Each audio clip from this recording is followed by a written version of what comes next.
Hello everyone, সকলকে আমার চ্যানেলে স্বাগত। সবাই কেমন আছো? আমি তো ভালো নেই, গত কদিন ধরে আমি খুবই অসুস্থ আছি, তাই কোনো ভিডিও রিলস কোনোটাই দিতে পারিনি।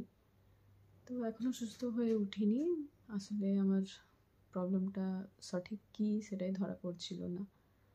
তো প্রবলেমটা ছিল কি, আমার গায়ে কিছু র্যাশ বেরিয়েছিল। সেটা কী কারণে কিছু বুঝে উঠতে পারছিলাম না। প্রথমে জেনারেল ফিজিশিয়ানকে দেখালাম। তো জেনারেল ফিজিশিয়ান একজন বললেন অ্যালার্জি, আর একজন বললেন যে কোনো মাকড়সা বা কিছু পোকা চলে গেছে। তো সে মতন ওষুধ দিয়েছিল, একদিনের খেয়েছি। তারপরে আবার দেখছি না, মানে কোনো রিলিফ মনে হচ্ছে না। তবু একদিনের ওষুধ খেলেও বোঝা যায় কাজ হচ্ছে কিনা। তারপরে আমারও সন্দেহ লাগছে যে এটা অন্য কিছু হতে পারে। তো এই সময় তো চিকেন পক্সের সময় চলছে, তাই ভাবলাম যদি ওটা হয়েছে।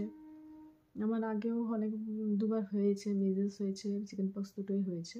তাই ভাবলাম ওটা তো হওয়ার কথা নয়, একবার হলে ওটা পরে আর হয় না, কিন্তু এখন সবই হচ্ছে।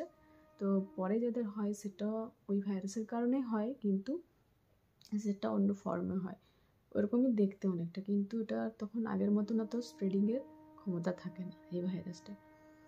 ডাক্তার যা বললেন আর কি, যে এটা তো ভয়ের কারণ নেই স্প্রেডিংয়ের, হয়েছে কষ্টটা হবে, কিন্তু ওষুধ খেতে হবে। দিয়েছেন অ্যান্টিভাইরাল কিছু মেডিসিন দিয়েছে, সারাদিনে 5 বার করে, অনেক মানে খেতে হচ্ছে, কিছু করার নেই। তো ওই জিনিসটাই আমার হয়েছে। তো সকলের কাছে আমার ছোট্ট পরিবার ইউটিউবের সকলের কাছে অনুরোধ, সবাই এটুকুই বলবো যে সবাই আমার জন্য প্রে করবেন, যাতে আমি তাড়াতাড়ি সুস্থ হয়ে উঠতে পারি। কাজের মানুষ, বুঝতেই পারছেন, এরকম অবস্থায় ভালো লাগে না। তবে আউটার ফেসে হলে তো আলাদা ব্যাপার, কিন্তু আমার র্যাশগুলো এমন এমন জায়গায় সে ফোস্কার মতন, মানে পায়ে, আপার পোর্শনে, কোমরে, মানে এক সাইড পোর্শনে হয়েছে। আর এই ভাইরাসটা নাকি পরে এই যেটা হয়, ইমিউনিটি কম থাকলে, চিকেন পক্স যাদের আগে হয়েছিল, ইমিউনিটি কম থাকলে এক সময় ওই ভাইরাসটাই নার্ভের মধ্যে থেকে যায়, সবার শরীরেই থেকে যায়। কিন্তু যখনই ইমিউনিটি বা দুর্বলতা শরীরে আসবে, তখন ওই ভাইরাসটা মানে প্রকাশ পাবে, মানে সিমটমস আবার দেখা যাবে। তবে অত স্প্রেডিংয়ের ভয় থাকে না বললো। তো এখন একটু ঠিক আছে, কিন্তু প্রবলেমটা আছে, মানে শুতে, চলাফেরা করতে এগুলো অসুবিধাই হচ্ছে। খুব কষ্ট, মানে বলে বোঝাতে পারছি না। মুখে ঢুকে এগুলো হয়নি, যেহেতু আমার আগে হয়েছিল। যাই হোক, এটাই বলবো, সবাই সাথে থাকবেন, ভালো থাকবেন, আর আমার জন্য প্রে করবেন যেন তাড়াতাড়ি সুস্থ হয়ে আবার ভিডিও দিতে পারি। প্রথমে কষ্ট তো খুবই হচ্ছে, মনে মনে ভাবছিলাম যে হয়তো তো আমি ফুর্তি করি, আনন্দ করি, হয়তো সেটা সহ্য হচ্ছে না আমার ভাগ্যে।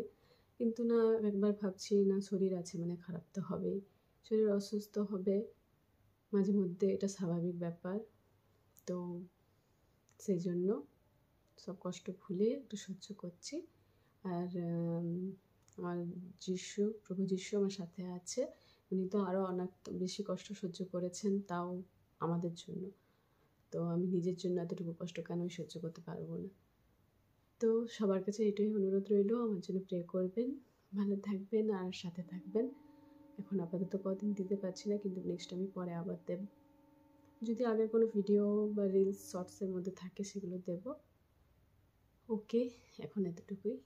সকলে ভালো থাকবেন, ধন্যবাদ।